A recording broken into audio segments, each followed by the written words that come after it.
When the Kerala Blasters chose to walk off the field during a ISL playoff this particular season after they felt a goal which Bengaluru FC skipper Sunil Chhetri had scored was allowed to stand wrongfully, it was something that was widely condemned by a lot of people because, well, refereeing issues or refereeing mistakes have always been a part of the game, and yes, you could do with less mistakes, but the mistake in this instance wasn't even a mistake, and Kerala Blasters were in fact primed for a massive fine because news reports had been doing the rounds and the numbers that were being suggested were staggering to say the least. And as it turns out, Kerala Blasters have been hit by a massive fine, and to make things worse, it could actually get worse in the future too. Here's how.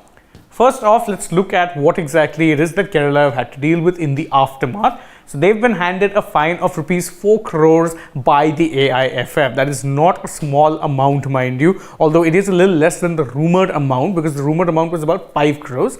Now, they also must give a public apology. That is part of the demands that have been put in place by the AIFF to get this matter resolved. And should they fail to actually give that public apology, then the fine will be increased to 6 crores. So there is a very direct incentive for them to actually go out there and apologize to the public for bringing the game into disrepute and for not behaving in sportsman-like fashion. That is in fact the reason why they have been asked by the AIFF to give this public apology, because they did actually let the fans down by ensuring that the game was not complete and that it was abandoned. But to make things worse for them, and there's two elements to this really. First off, you have to talk about the fact that their coach was in fact sanctioned separately. So hear me out.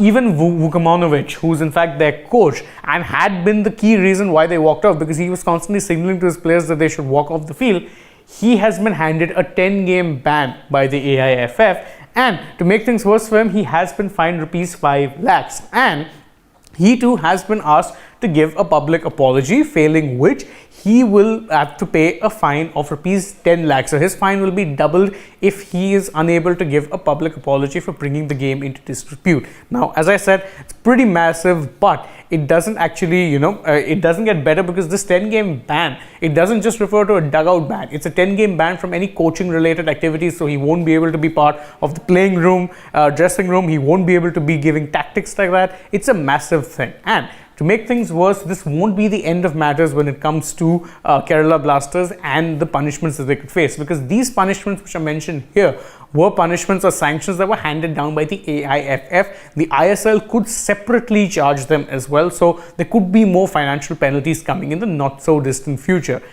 And I understand that there would be Kerala Blasters fans who would think that this was a bit unfair, but truth be told, what really is unfair is if you don't complete the game over a decision that was totally legitimate and that was actually well within the rules. So what the Blasters did was unsportsmanlike, yes, and therefore the punishment that is being handed down is a rather deserved one, but at least that's how I feel about these things. What do you guys think? You can let me know in the comments below, and don't forget to like this video, share it with your friends, subscribe to the channel, tap the bell icon, leave us a comment. Follow us also on Instagram, Twitter and Facebook, and last but not least, don't forget to download the AajTak app. Also, if you're already on the channel, you can go ahead, check out some other videos that we've uploaded for you guys for the day. But for now though, from my side, goodbye.